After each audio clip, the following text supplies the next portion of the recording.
Hey everybody, McKyler here real quick to remind you to go check out our Patreon. We've got 7 bonus episodes up there right now and an 8th one coming up soon. If that's something that sounds fun to you, go sign up at patreon.com/doing learning. Hope to see you over there. Welcome to Doing Learning, everybody. It's McKyler, your host again. I'm here with Daniel. Hello, folks.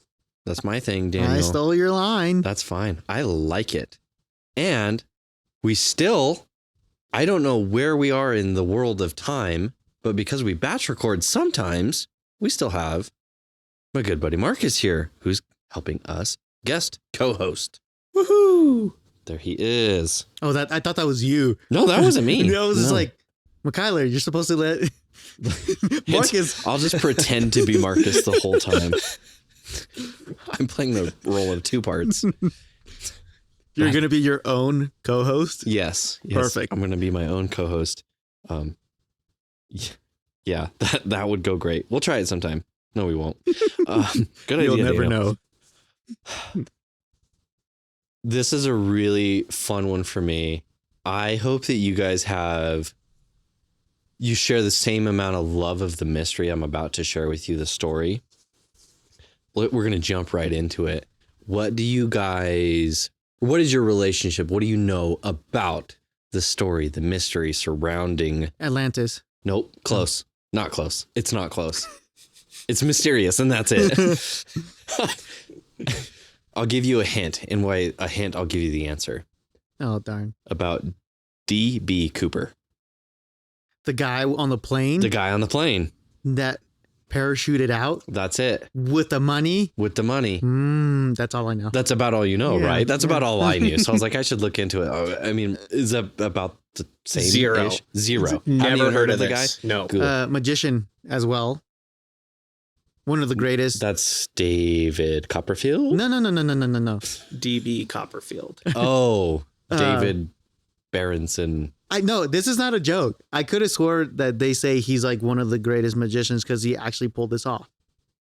Oh, you're thinking of David Blaine. I think you're thinking of Javier Baez, El Mago. What is that to me? I don't know. I'm not joking. Sure, Daniel. Anyways, we'll just keep being dismissive of you and your thoughts. No, maybe he is a magician because there is a ton of. We will say that. I'll say this. I'll start off with this. This is one of the longest standing, continuously open, like cold cases that exists within the FBI. So the FBI, they're the ones that are really kind of coordinating this thing because this is like on a grand scale. This is like a revolutionary crime. We'll get into it. It's really cool. The FBI does not like to leave things incomplete. So they will continue to work a case until they close it. There are probably still people working on this, honestly. Their track record is like, and their motto is like 100% cases closed, right? It's like this one has bothered the FBI since it all went down. I don't even have the year because I suck at research apparently, but we're talking like early 70s again. So that's going to be the time frame that we're talking about. Okay. I mean, if they just watch Disney Plus, they'll know who he is. Is there like a documentary on DB Cooper on there or something? A National Geographic? Is that what you're poking at? No. Okay. No more explanation. Where does Disney Plus come in? Loki played DB Cooper as a prank. So Thor challenged him that he couldn't do it, and Loki was like, "Let's go," and he pulled it off. So it was just on a bet. Oh, okay. Is that like in the Marvel universe that's Yes. written in? Yes, sir. That is lazy. Wow. Wow. Okay. They made a whole movie on that? They didn't make a whole movie. It's part of it, like a section of it. Sheesh. Okay. Nice. Good job, guys. Oh, man. Anyway, we're going to go to the truth. We're going to talk about the actual case. Because this is kind of the crazy thing is this happened. This is totally real. It feels like one of those things that's kind of not real. And there's been enough time that it kind of loses. It's more sensationalized and it feels like a story rather than an event. Right. So let me take you through the actual event, because you're familiar. You have no idea. This is one of the first hijackings of an airplane in the United States history, in which a man of the name of D.B. Cooper, or this is the high umbrella thing, a man by the name of D.B. Cooper held the plane for ransom, got a bunch of money from it, and then jumped out of the plane and was never seen again. So it's a heist. It's a heist, crime, hijacking, mystery, kind of stick it to the man kind of story here. Right. So so let's get into it a little bit. And we start with a middle-aged white man in a trench coat, a suit, a tie, and his loafers with his sunglasses, walks into the Portland airport in the 70s and buys a one-way ticket to Seattle for $20. Which is what? Yeah, right? So In the 70s? From Yeah. Portland to Portland. Seattle. I said Seattle. Did I say Seattle? No, you said Portland to Seattle, $20. One-way ticket. right. $20. $20. That's across the whole nation. Right? Portland, Oregon. This is the second time you've gotten the wrong Portland on the podcast. Oh my gosh. Not Maine. No. This is one of the shortest routes. This particular, it's like Northwest Oriental Airlines is the name of the airline. Okay. Something small and local, right? This is one of the shortest routes they do. It takes on like a normal day, it takes about 30 minutes from wheels up to wheels down. Okay. Oh, okay. So it's still a passenger jet. It's super close. It's a local kind of flight. So would this be, sorry to interject, but would it Please be do. like from like Denver to Montrose, how they have their little thing? Yes, it's exactly like that. Oh, that's nothing. It's nothing. So plane size. Yes.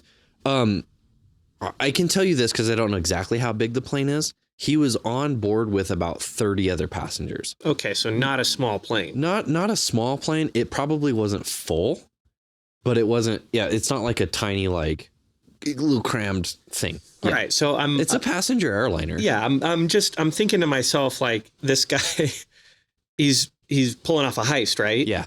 And he's like cheaping out on the $20 plane flight to do the heist. There Yeah. has to be a reason. There has to be a reason. And you're exactly right. And they think there is. We'll get to it. Okay. We'll get to it a little bit later. Let's go through the story. So he gets his ticket. He walks in. He buys the ticket. He signs the ticket, Dan Cooper. This is the 70s. This is crazy. There is, for regional flights, there is no security. There are no bag checks. There is no identification requirements of any kind whatsoever. It's like getting on the bus, which in like post 9/11 For world, the time, fair, yeah. for the time, it makes sense. Yeah. There were Airbuses is what they were, right? Right. In post 9/11, things are quite different, right? Security is a completely different animal. So that's the world that we get to live in. But in the 70s, you could buy a ticket and you could walk on. Didn't matter who you are. You could bring knives, guns, drugs, like whatever you wanted to. Go ahead, hop on the plane. Have a nice flight. That's it. So cool. So Dan Cooper knows this. So he's going to kind of take advantage of this. So he gets on, he goes, and his seat is in the very last row in the back on the right side of the plane in the middle seat. That's where he chooses to sit. So he carries nothing, but he's wearing his trench coat. He's carrying a briefcase. He's wearing dark sunglasses. I actually saw a couple of different sources where it says either mirrored sunglasses or dark sunglasses. So in any case, he's wearing sunglasses. Okay. So he goes to the back of the airplane. They ask him for his drink. He gets a bourbon and soda, and he starts smoking his cigarettes because it's the 70s. Amazing. All right. So that's how you start a heist right that there, is kids. exactly how you start a heist. cool as a cucumber. Like, that's kind of like one of the things the FBI talks about when they start like analyzing this is the funniest thing that I saw. So I'm going to skip around a little bit too, right? Think about this 30-minute flight. It gets delayed a little bit later on. But anyway, over the course of this flight from Portland to Seattle, he smokes 8 cigarettes. And the FBI was like, that's not very many. They're like, anybody who's actually nervous about like doing this job, who were in over their heads, would have smoked way more than that. That was one of the things the FBI agents said. They're like, this is not very many cigarettes. Just because it's I was like, that's like half a pack. Yeah, because it's so prominent. I guess so. For the 70s, they're like, Yeah. dang, no, that's fine. So it's just like a completely different time. It's just one of the more interesting things I thought of. Right. We'll talk about the evidence when we know a crime's going to happen. We'll talk about what they find for evidence. Yeah. One of the things is 8 cigarette butts. So anyway, he's got his cigarettes going. He's got his bourbon and soda. They get cleared for takeoff. They start taking off. They barely get wheels up where he turns around then to the stewardess behind him, the flight attendant who's riding in the kind of the seat in the back. Right. So she's sitting there. He turns to her and he hands her a note. And so she just like puts it in her pocket to begin with. And he's like, read the note. He does. Like after a little bit, he's like, hey, you got to read the note. She thought that he was flirting with her. Yeah. Yeah. Yeah. Yeah, that makes sense. And so she ends up reading the note, and the note says something. I'm not going to get the exact words right, but it says something like, basically like, I need you to come sit next to me. I've got a bomb. I have demands. And if they're not met, like it's going to get ugly. That was basically the thing. So she's like, oh, okay. So she goes and she sits next to him. He opens up his briefcase, revealing what looks like a homemade bomb with 8 sticks of dynamite in his suitcase. Oh, That's what he shows her. Yep. He goes, I'm serious. And he says, all right, you better get somebody on the phone because I have some demands. Right. And so she sits there. She's got the phone thing that he pulls it off with the long cord. And so he's in the back. They use the phone to talk to the pilots up at the front to kind of keep everything kind of low key. So the pilots can then get on their radios and call down for the demands. Right. So he has taken this plane. He's hijacked the plane. He's in control. Mm-hmm. And he starts making his demands. Otherwise he's gonna blow everybody up. That's his plan. So his plan is when they fly into Seattle, they're going to land. They're going to stay way far away, like taxi wise. They're going to taxi to somewhere far off on the edge of the runways. And they're going to hang out while everybody else brings them $200,000 in cash. Okay. Yeah, which we should do some inflation math. I meant to do that. I was If you about to could do that. Yep. do that. So $200,000 in, I think it was, call it like 1970. I mean, that's can't remember the exact That's date. a chunk of change. It's not bad. It's not bad outright. There is going to be some inflation uppers to it. It's not the biggest number I've ever heard.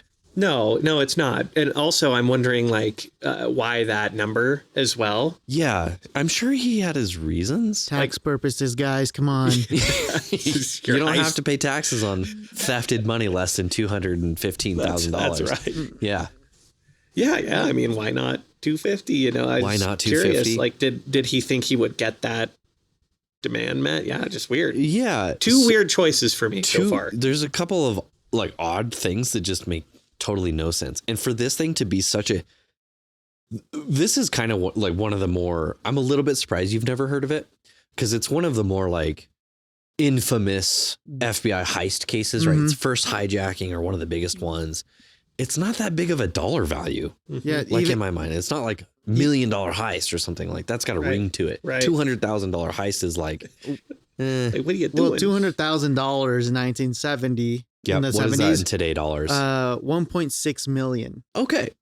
Okay. So okay. a good chunk, you're starting to talk Yeah. some real business. All now. right. Yeah. All right. I could see someone doing 1.6 million today. Yeah. That's pretty life-changing money. Yes. So Big time, yeah. we'll consider it life-changing money at the time. Maybe one of the other things that, because like you said, like 200,000, like why $200,000? This is pretty interesting because let me finish his demands. 200,000. He only makes three demands. $200,000 in cash, 4 parachutes, 2 main chutes, and 2 backup chutes. Okay. He says, "Okay, give me that." So that's just 2 packs. Basically, Yeah. but like in the 70s, they're not together. Like it's what, like one goes on your back, and then the reserve chute goes on your front. Oh. Those are the spare chutes. Oh, okay. So he says basically like one for me, and then one other set Gotcha. is kind of what he's got going on. Cool. And then the third thing was a fueling truck ready to go at Seattle, because when we land, you're going to refuel us and we're going to take off again. That's the deal. And if you don't do that stuff, I'm going to blow everybody up. So like, okay, cool. So they get a local flight jump instructor to provide the parachutes, and they get a local bank to provide the cash, which here's the part that blows me away.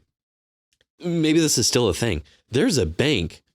They had $250,000 set aside for this exact purpose, for people to demand money. And they're like, we've already got the serial numbers ready, right? Because everybody knows they're going to give you the cash, but they're going to make sure you can't spend it.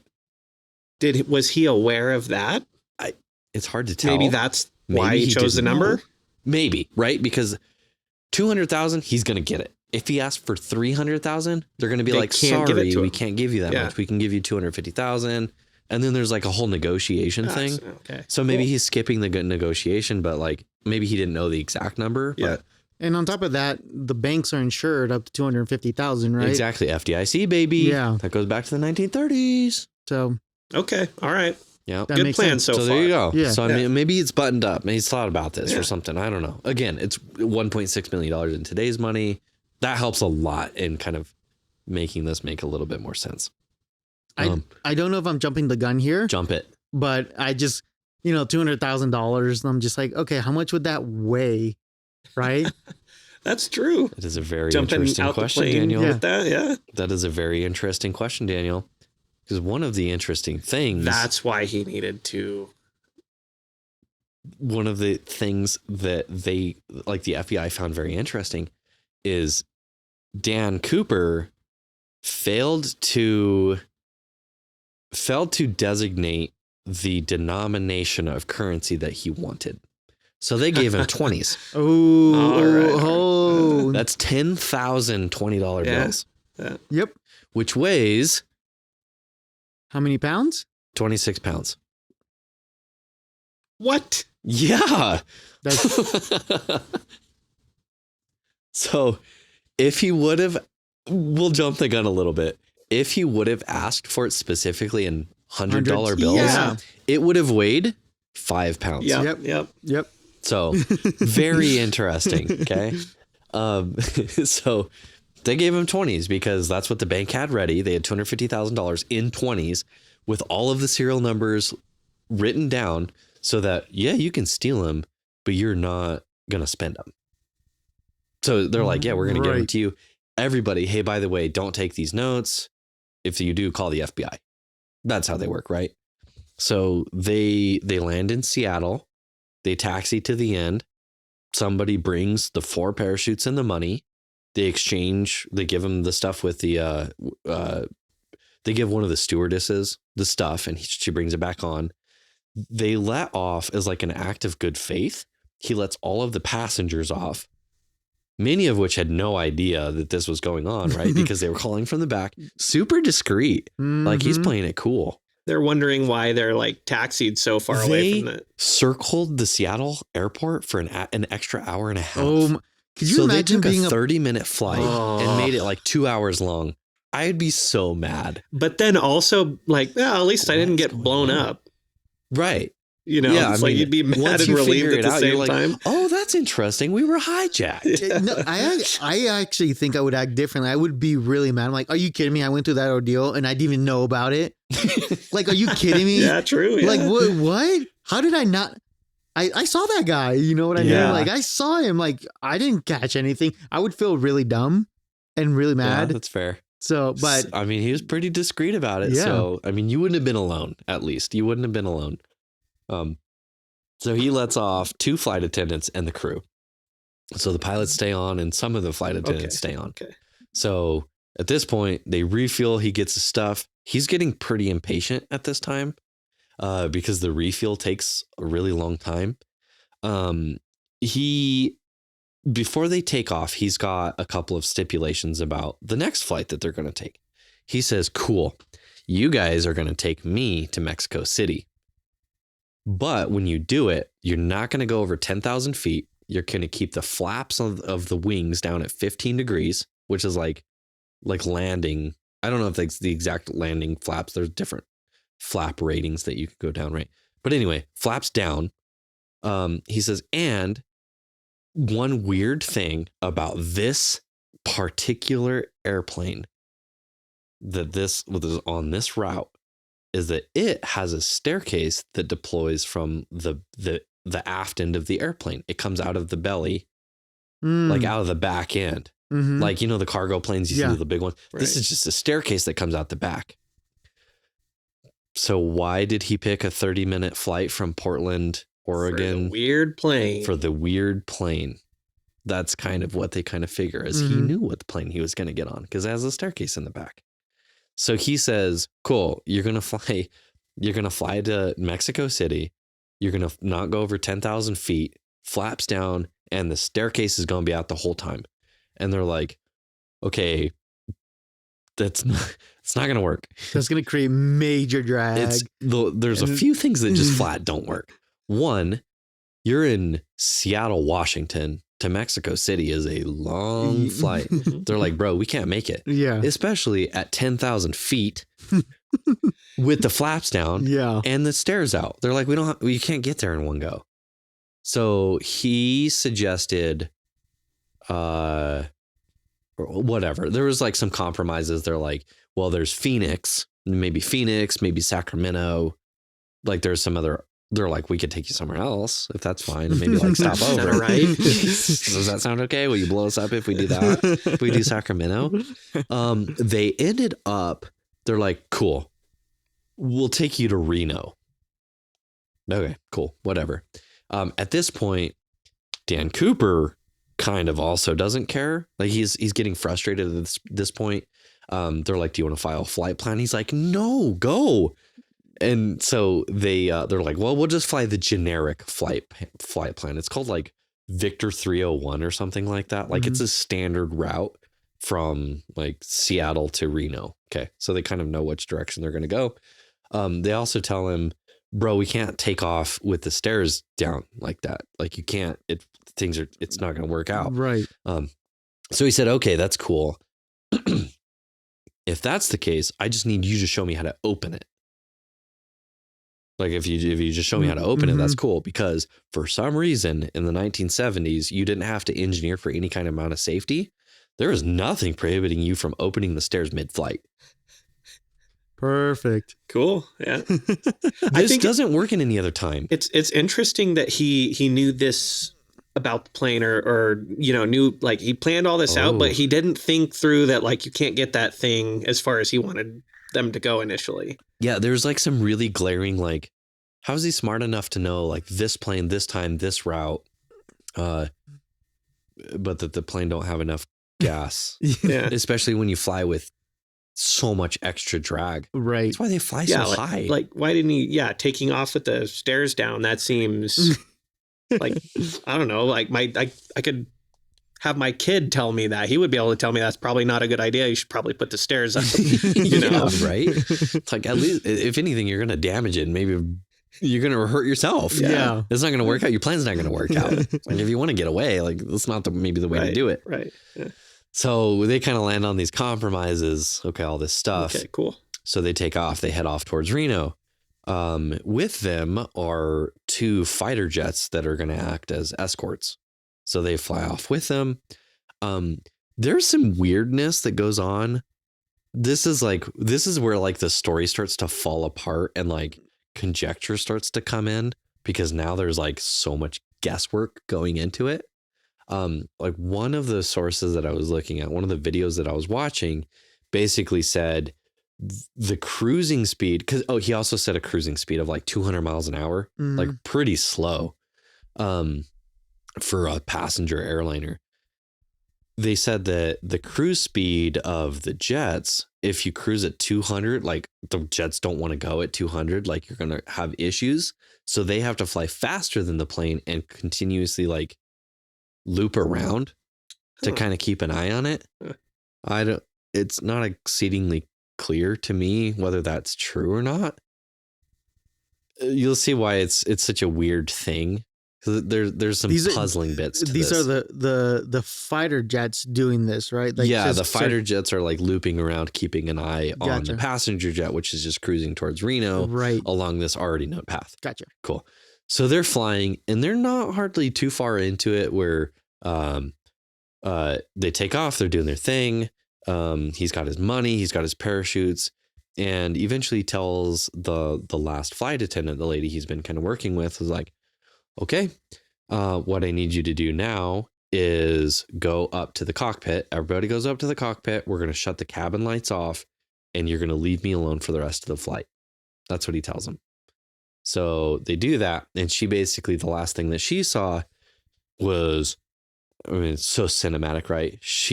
It looked like he was preparing to jump. So he's suiting up on, with the parachutes and doing whatever with the money, all of this stuff.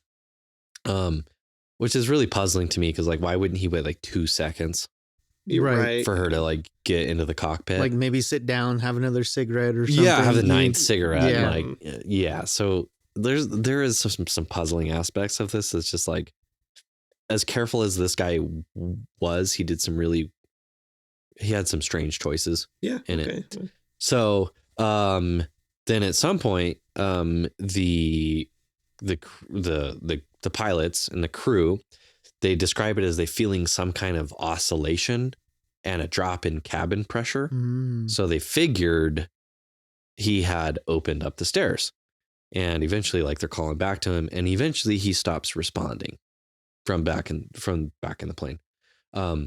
They apparently, now that I think about it, they landed with the stairs out. So apparently they could have taken off.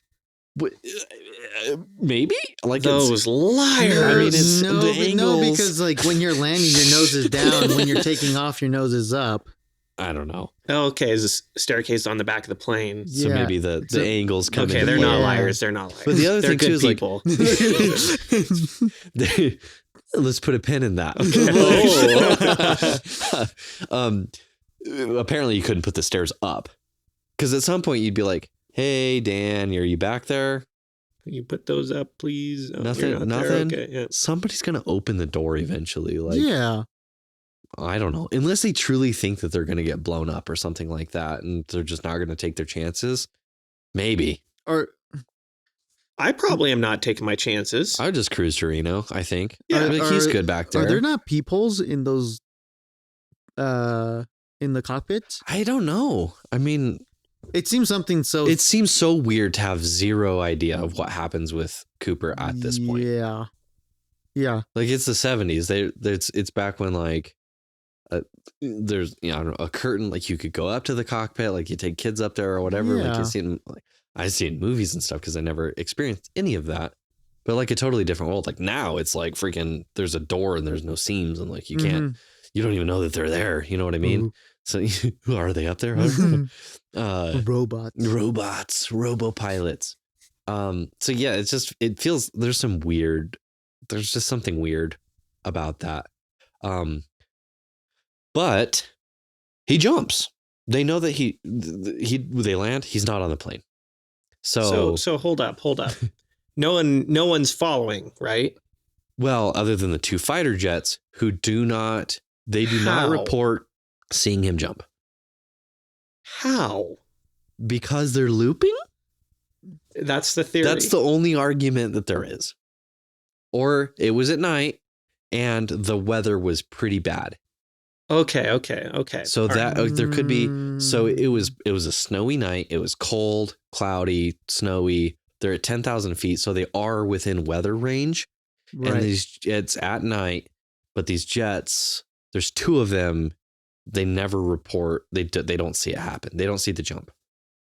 I'm sure they saw the stairs, but they never saw the jump. Right. Would everyone...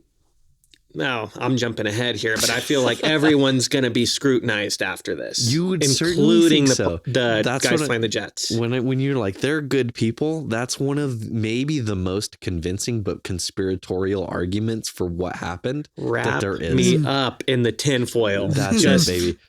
Hang on a little. We will get there. Okay. We will get All there. right. Because I do think it's maybe one of the more convincing arguments. Okay. Maybe.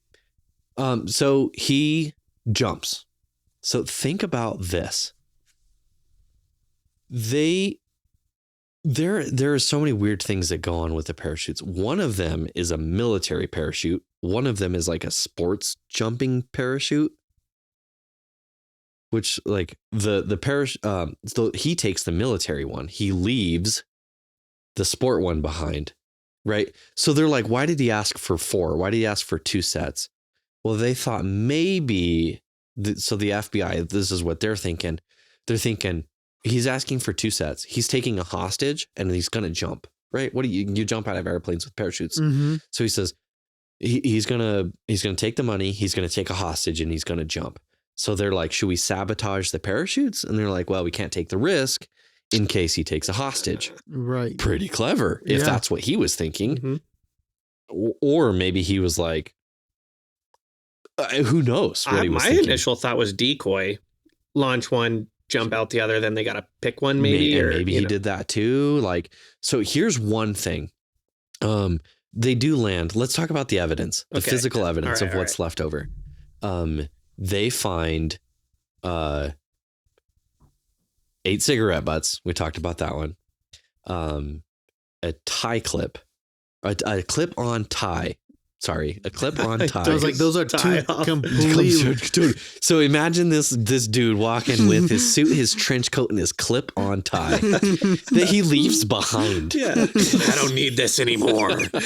So cigarette butts, his clip-on tie, and the two other parachutes. That's basically it. The bourbon glass was collected with all of the other ones and put with all of the other stuff and cleaned or whatever. So it was mixed in with the other ones. They're never able to find the bourbon glass. And the homemade bomb was nowhere to be found either. And he had a couple of other notes. Oh, the funnest note I meant to mention earlier too was basically he wrote, "If you don't submit to my demands, I will do the job." That's what he wrote. What a weirdo, man. Yeah. He'll do the job. Okay. So there you go. He had the wherewithal to collect all of his notes back. So the only handwriting sample they have from Dan Cooper is the ticket. That's it. That's the only handwritten evidence of like who this guy is the ticket that he signed. So that's the physical evidence. There's basically nothing. It fits within a little box, and that's all that's left of this case. Basically, at this point, there's a few things. There's one more thing that we'll get into a little bit. So he jumps out, and it's November when he jumps. He jumps out somewhere over. They do the math, right? They're doing the calculation. They know the route. They know when the disturbance happened of when they think that the stairs went down, and they basically plot out this area that could have been the jump zone based on the weather data that they have and the parachute that he had, because it was a military non-steerable parachute. They're like, this is the zone that he could have been in. And so the next day they start this massive manhunt, right? But when he jumps, he's jumping out into a snowstorm at about 200 miles an hour. So they're flying pretty quick for jump speeds, I think. Mm-hmm. He's wearing his trench coat his mirror sunglasses or his dark sunglasses. He's not wearing his clip-on tie, but he is wearing his loafers. So like he could not be more ill prepared for this jump. Yeah, what He's in the jumping world? in the Pacific Northwest in the middle of winter. What do you mean? He has a trench coat? He's got the trench coat. He's got his glasses for like wind. yeah. He's good. He's good He to had go. enough Right? foresight to like take off the clip tie, so So it's not smacking him in the face. Yeah, Okay. I suppose so. So And You didn't have to bring it, but you know. there's just like there's really two competing things of just like criminal mastermind, guy who had no idea and just went for it. Yeah. So it's like, which one of these two guys is the guy? And just, we may never know. That's the answer to the story so far. So no satisfying ends to this one, but fun story. So he jumps out somewhere, and the next day they start this massive manhunt, like one of the biggest, or like the biggest at the time, right? It was unprecedented at the time. Hadn't ever done anything like this. They start looking for the guy. They don't find a single shred of evidence of this guy. They do all of the calculations of where he could have been. They even expand that a little bit to where maybe he could have been if they were wrong a little bit, or maybe they're looking in the wrong spot. Maybe the wind was a little bit different. Like all of these things.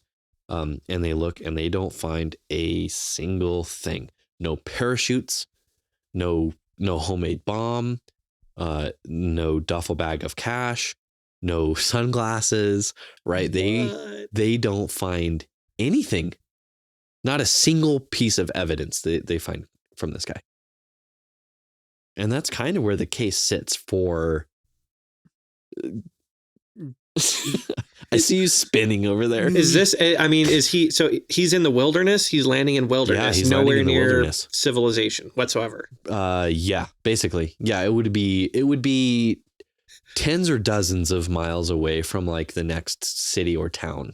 Yes. What I was the odds are thinking to against myself is like, what if this guy just died? Yeah, You no. know, like- Well, if they died, you look long enough, you'll find a parachute and a corpse, right? Maybe not in the wilderness. Maybe. Maybe it didn't deploy, and that's why the pilots didn't see it. Yeah, it could be.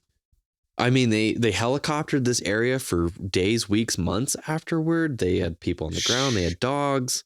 I mean, it was a full-on manhunt.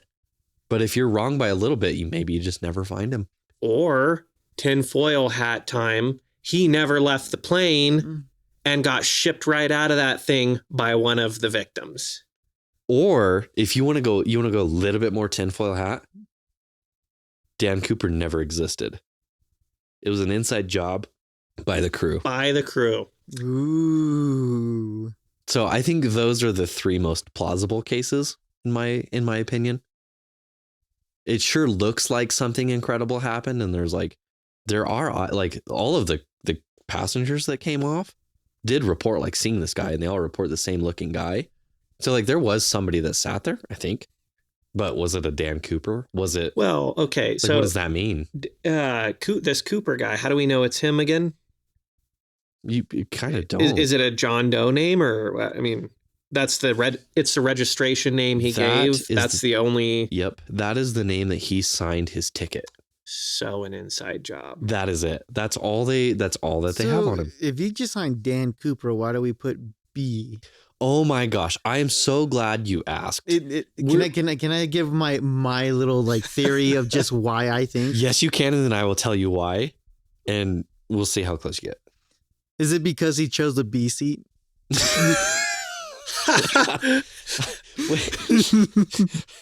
I love that, Daniel. But I think it would have been the E seat. Yeah, Darn.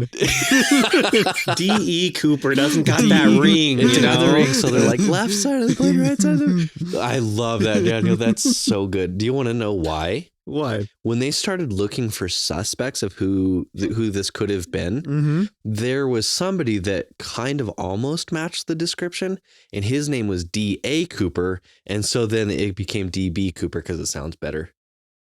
No. So it really is about the ring then. It's about the ring. Yeah, okay. It's totally about the ring. It's not even the guy. It's like a guy that lived like across the country that was like busy during that time or something. Like it was not him. I don't know how to. I don't know how to feel about that. I like my B story better. I do too. I do too. So I knew I was going to disappoint you. So, yeah, it's because he sat in the B seat. I like that. So no, it's Dan Cooper, everybody. At this point, I have not said DB Cooper. Yeah. Well, except for maybe the beginning. But Dan Cooper, there never was a DB Cooper that had anything to do with anything. It was a DA Cooper. It's not even close. There's no DB Cooper. There's nothing. So here I am. Here's a mystery. I'm disappointing you. This is a common theme from the last episode I agreed to. So that is massively disappointing. It's massively disappointing. The whole thing. DB Cooper sounds great. Yeah. Yeah. The FBI knows how to label them. Well, I think it was like a media spin or something, because this is like national news. Like this is a huge deal. Nobody's ever seen anything like this before. And so they just started publishing DB Cooper because there was almost somebody's name who was pretty similar, but it was not quite the right thing. Hey, bro, you're DA Cooper. Is he your brother? With a different middle name. Okay. So, I mean, I'm back to tinfoil. Yeah. But like, they interviewed the tar out of this crew. Yeah. Like, I will send you the National Geographic documentary that they have about this, where the actual FBI, like the detective that was in charge was in charge of this case. Homie sounds, I'm not going to lie, sounds a little in over his head. He says some stuff that it's just like the cigarette thing. He's like, it couldn't have been a thing because he would have smoked more cigarettes. Like, what? Like he says like that kind of stuff all the time. He seems a little inept. So like there's a whole lot of weirdness surrounding this. I'm like, what a terrible investigation. That's all I could think of. But yeah, they would have interviewed everybody multiple times. And scoured that plane. And scoured the plane and scrubbed it. And I mean, it's the 70s. So even like DNA identification, all of that kind of technology of crime scene technology was, I mean, it's come a long way since then. It's been 54 years, right? Yeah. 50 some odd years. I don't know what year this was. 70s, right? So 50 some odd years. But yes, they would have absolutely scoured the plane. But you would think like the cigarette butts, like go get some DNA evidence off of them. But apparently it's never been, they haven't been able to successfully do it. Even to this day? Even to this day. I mean, there's no, it feels weird, right? This is, I mean, not as far as my research showed. Unless he had one of those plastic. Oh, like filter, the little tip thingies? The little tip that he put that. Maybe, but even then, like I don't know how cigarettes work, but like you can't not get your DNA on stuff. Like if you just like walk in a room, like your hair is everywhere and your skin's everywhere. Like if he touched it ever, like when he put it into the plastic thing, his DNA would be on it. His fingerprint would be on it, and like his skin cells and all kinds of nonsense. But not enough to like, because I don't know. In the 70s, clearly not, but nowadays, I mean, come on, don't we live in the future? Yeah, let's just like go scan the thing. But you still need a good amount. Yeah, and 8 cigarettes. Maybe if they had the 9th cigarette, they'd get him. But you know what I mean? Like it's just so weird. It's like I know there's not. It was funny. The other evidence that they were doing, because like this was the first FBI case that was open to like citizen science. They're basically like, we can't figure it out. We'll get back into the investigation here in a little bit, but they couldn't figure it out. So they basically asked the public, like, can you guys help us? And so for decades, there have been individual people operating as sleuths who are like, one of them was an archaeologist who had a lab. And so he was studying like the pollen on the tie. Wow. And they're like, here's what's really interesting about the pollen is he jumped in November. Pollen is really only present during springtime and like spring into summer kind of time. So that pollen it was so funny. If it's unique enough, could tell us potentially where he was during the spring. And they're like, we're going to get him. As far as I can tell, it didn't pan out. Unless he were a flight attendant or an airline pilot who travels all over the place. Right. Oh, these people, man. Yeah. I mean, maybe that's how he figured it all out. Maybe that's how he knew all the flight plans. Mm-hmm. Maybe that's how, he knew about the airplanes. One of the theories is that he was an ex-military parachute jumper, a paratrooper, and that's kind of why he picked the military chute. It's why he had the confidence to do the job in the first place, because they're like, he's not dressed for it. He probably shouldn't make it. Like the number one most likely outcome of this is that he just died on the jump. Yeah. If he was a real person and he did a jump, the most likely thing is that he died in the jump.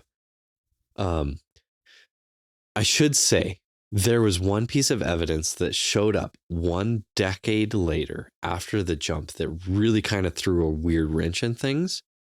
It's that somewhere like in the rivers near Portland, Oregon, which I didn't ever say where the drop zone was. It's somewhere on the borderish area between Washington and Oregon. And it's big enough that it kind of starts butting up against Portland. So it's a huge area.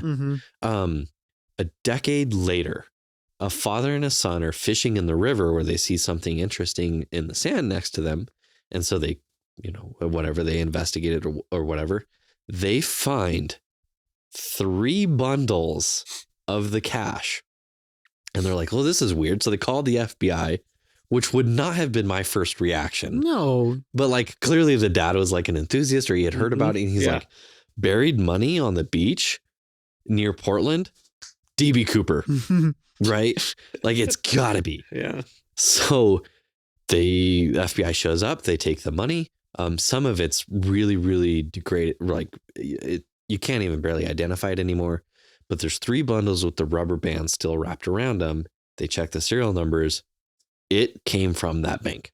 100% was given to Dan Cooper. So either he died or they threw out a couple bundles just to make it the story credible. Yeah. And so maybe the shifting sands of the river just buried the money itself. You know what I mean?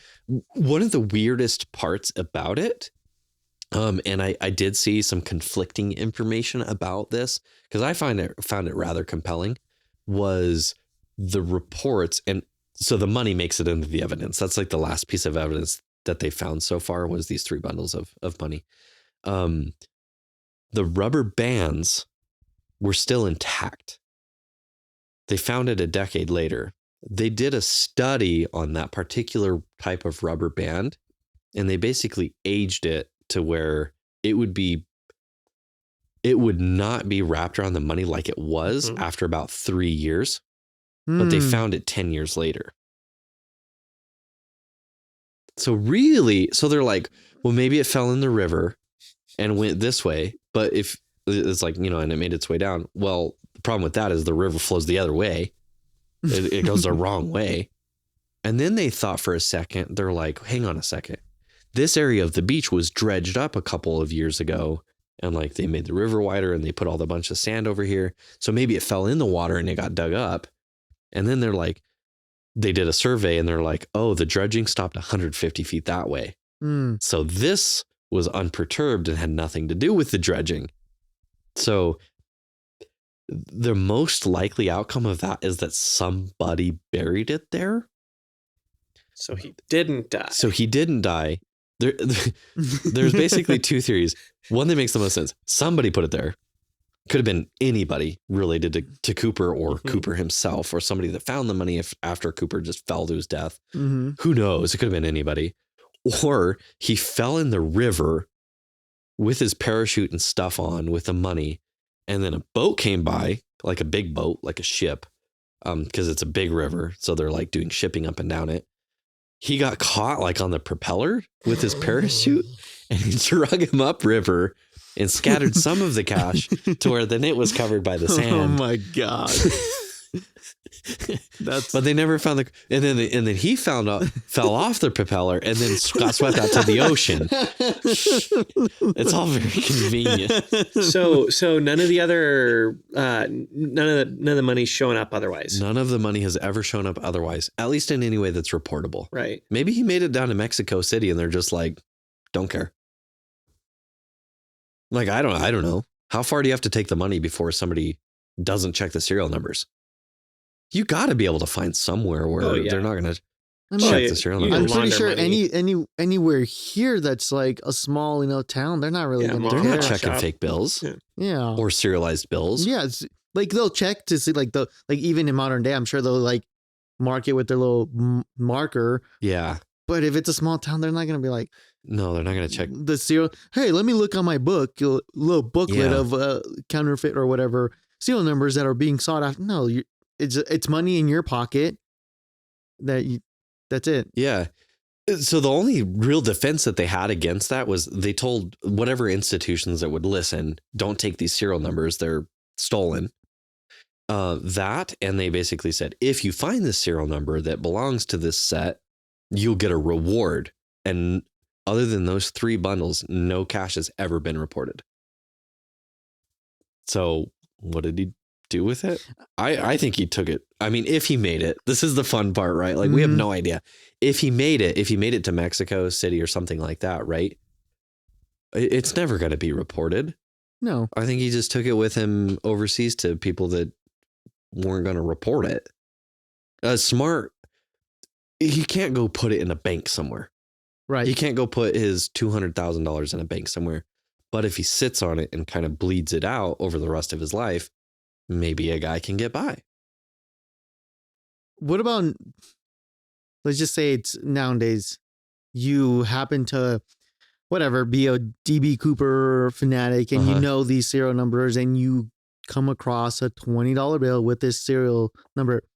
Can you still get a reward? I don't know. Probably. Maybe. I like to think so. I think that's my answer. Should give you your $20, like at the bare minimum. Trade you out for a non-stolen 20. Yeah. No, I'd be like, no, this is from DB Cooper. Dude, it would be worth way more than $20. Yeah, it would. Yeah. So I would think that they would want to reward you because you'd be like, no, I'm going to go sell it. Yeah, I'm going to go even black market or whatever, private sale. Yeah. Be like, I bet you could get DB Cooper's original haul. Could you get 1.6 million from a DB Cooper 20? oh, I don't know. If a baseball card can be worth $1 million. Exactly. You know?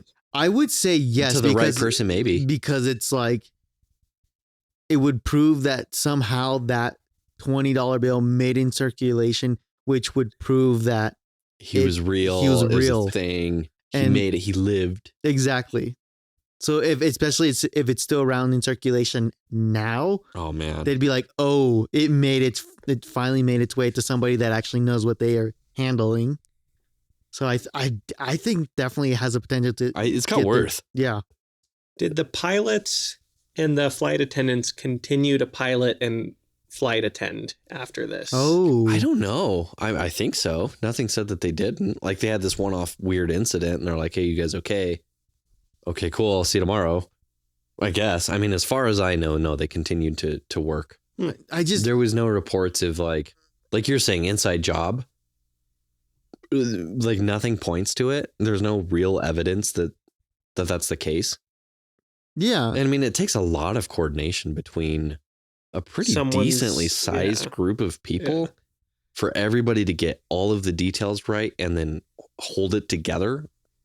Right. Well, only one of them needs to. Are you sure? I mean, like, is it the flight attendant then? Yeah. Oh, yeah. That's what I'm saying. That's the one. She's the one that. Did anyone check her handwriting? Yeah, I don't know. Did anyone check it?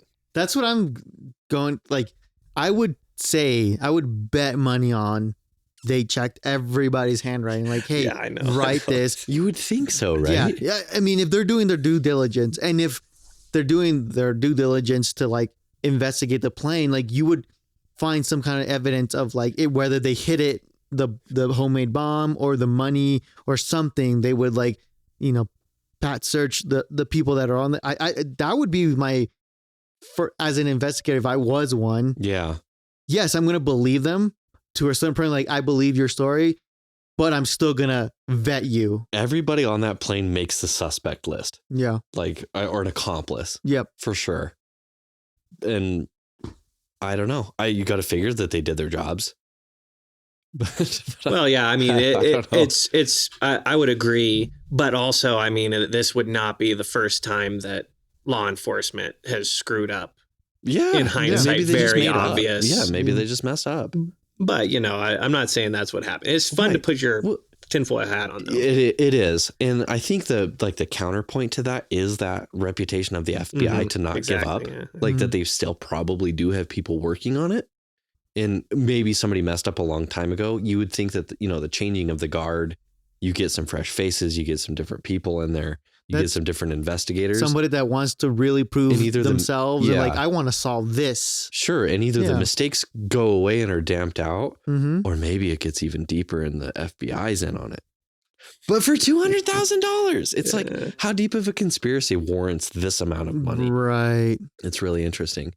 So I've got a couple other really fun facts that kind of go along with like the woo-woo-woo-ness of this. It's kind of a little sub fun fact is that this another reason they thought that he was military is that this particular plane was used in this exact fashion in what would it have been, the Korean War, and I think they maybe said the Vietnam War as well, was used by the CIA for secret agents to jump out of and paratroop in. So they think that maybe he's ex-military or ex-CIA because he knew what plane, he knew what route, which route would have that plane, so he could go and do this exact thing because he'd done it before. Right.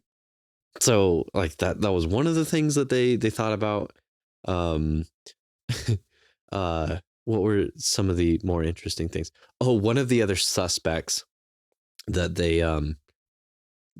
they're like I don't know, they think they got him was there was a couple of years after the jump. It might have been like 5 years after or something like that. Some dude was bragging how he's like, oh, I could do the Cooper jump. He's like, I would do it, and I would do it for 500,000. Right. So that's what he's bragging about or whatever. Well, he ended up doing that. And because he bragged about it, they caught him.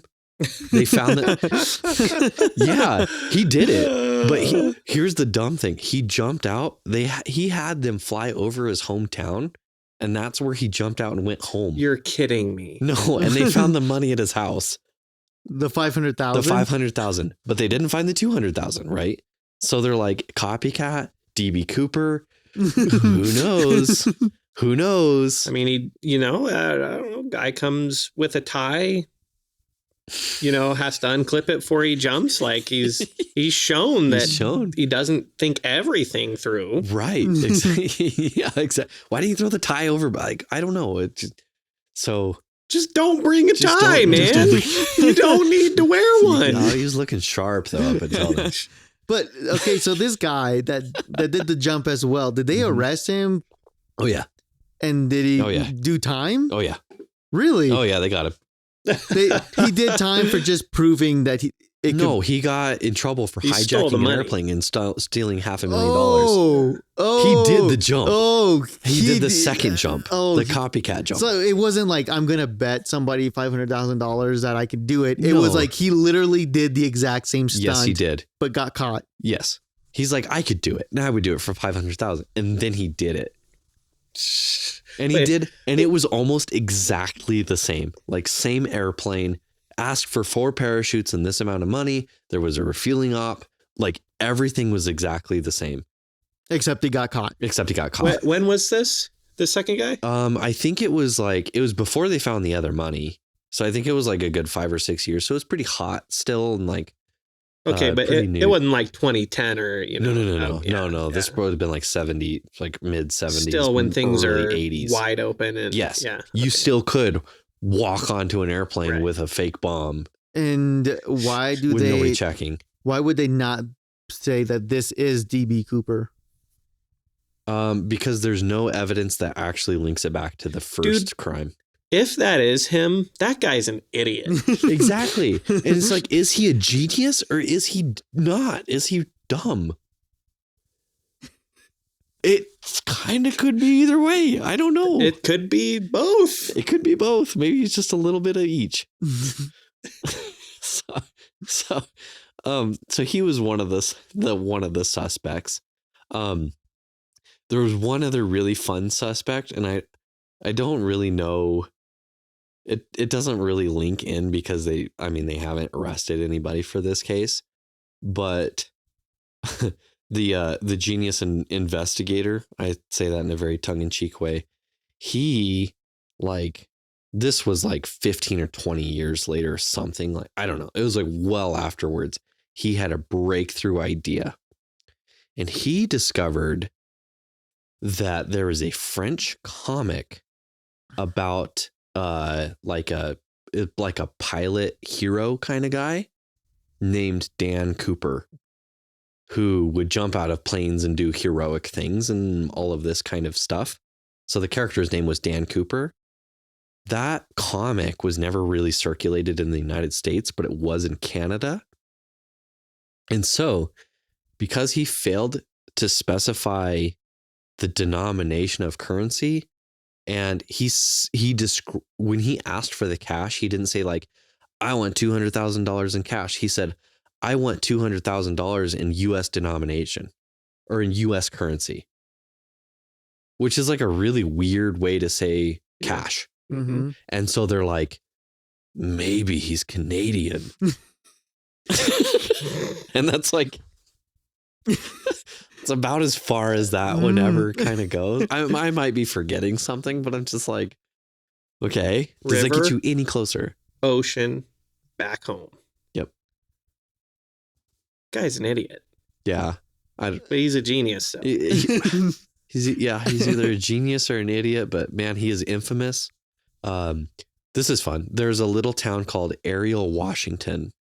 That's kind of the nearest small town where he jumped out. Mm-hmm. And every year, I think they still do it. The video I watched was a little bit dated, but every year they hold like a DB Cooper day. That's the day that he did the heist, where they like celebrate DB Cooper. For do they hand out $20 bills to everybody? Yeah, they should, with the serial numbers on them. But they celebrate him, right? Because he did this thing, and truly nobody got hurt except for maybe him. Wow. Right? He didn't hurt anybody. I think the bomb was a fake. Right. Personally, they got to take the threat seriously, but nobody got hurt. He got the money that was serialized and set aside for this and insured. He kind of stuck it to the man. He jumped off and he disappeared. So a lot of he's like a folk hero to like the people in this area. At the expense of the crew, though. True. I would argue that that's pretty jacked up. It's manipulative. It's jacked up. It's a high stress, tenuous situation that you're subjecting these people to. He didn't kill him. He did not kill them. He did not harm anybody. I mean, other than the threat of a bomb, like he was never aggressive. Like none of that. Like he was pretty cordial. Like they think of him as and why he wore the tie maybe is he's presented as like a gentleman in the world of crime. Like he was not like a low life street criminal. Right. He was this is one of the first high profile kind of white collar type crimes where the man is the victim and the guy, you know what I mean? Like the system is the victim, right? And just this guy makes away with it and nobody else gets hurt. So I don't know.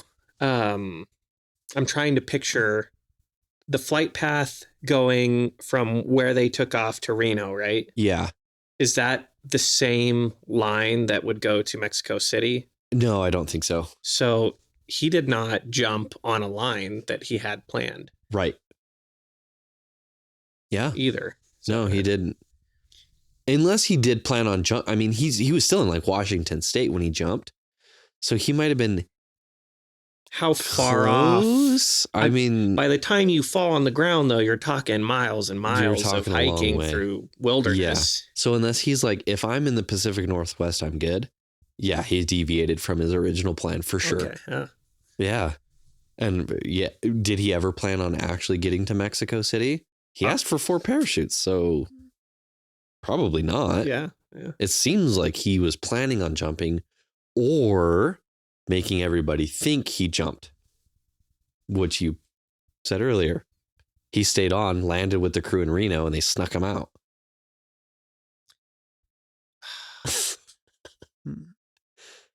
We may never know.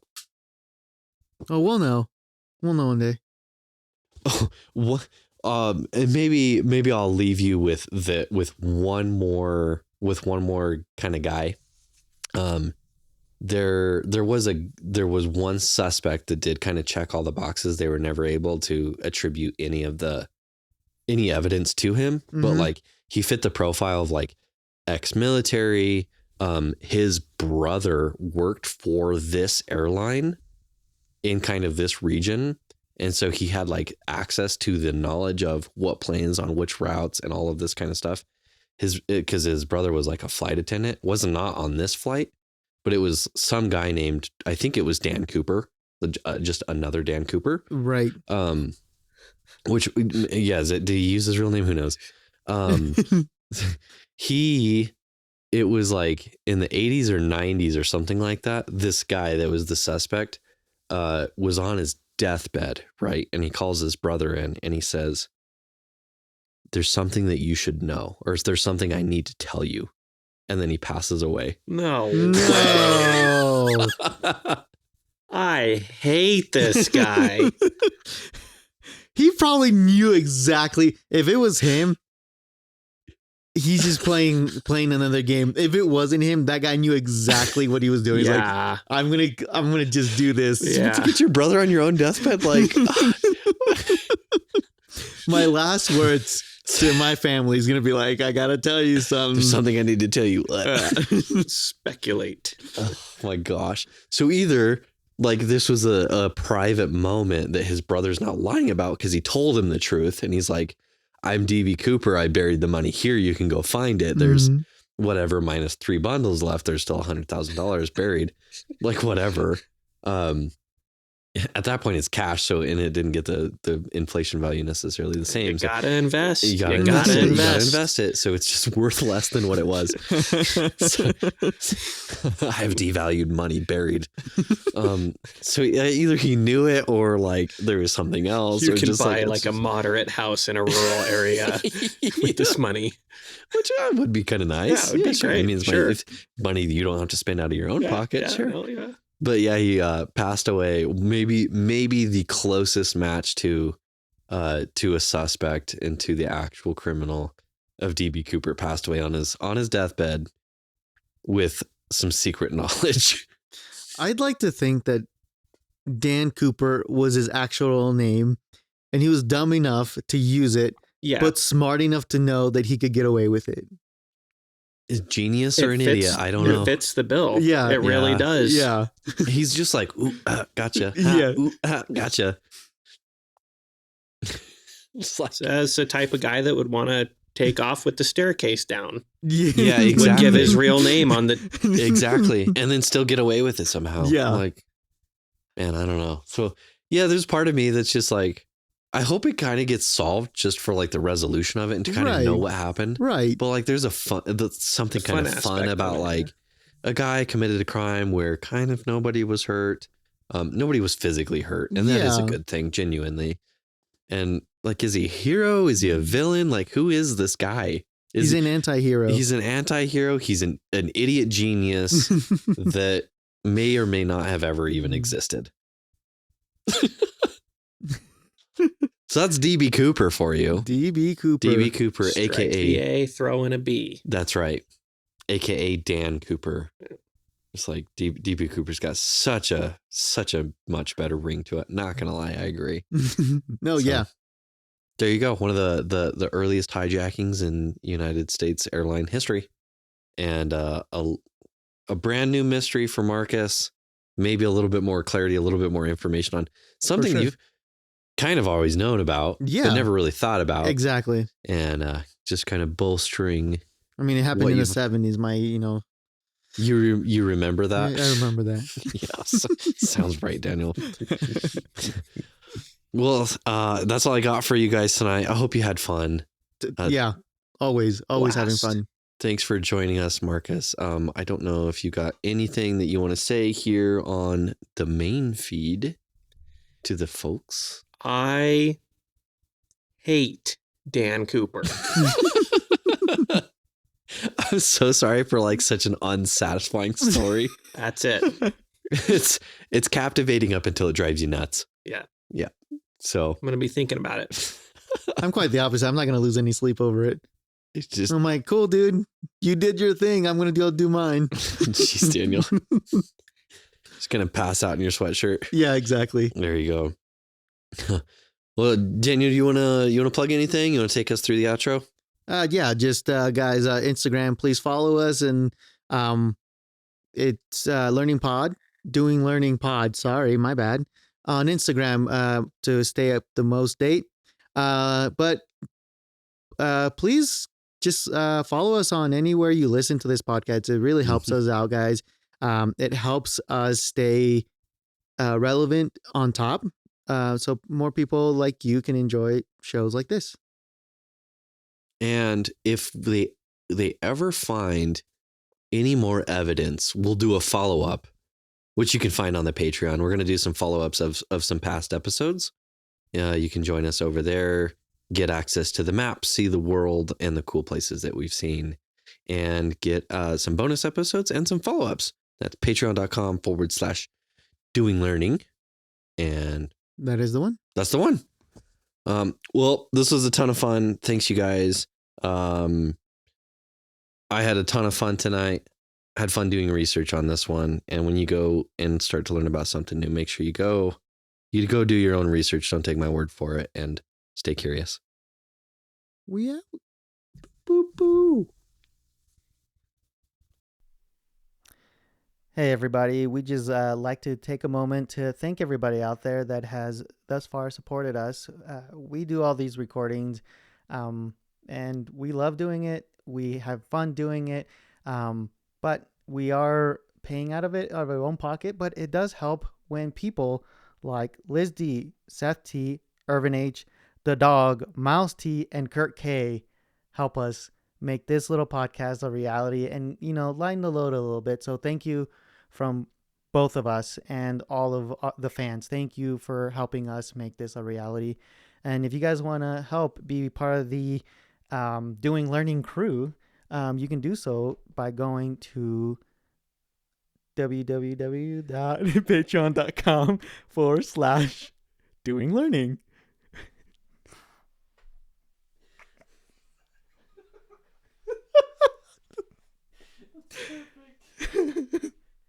I don't know why I said www.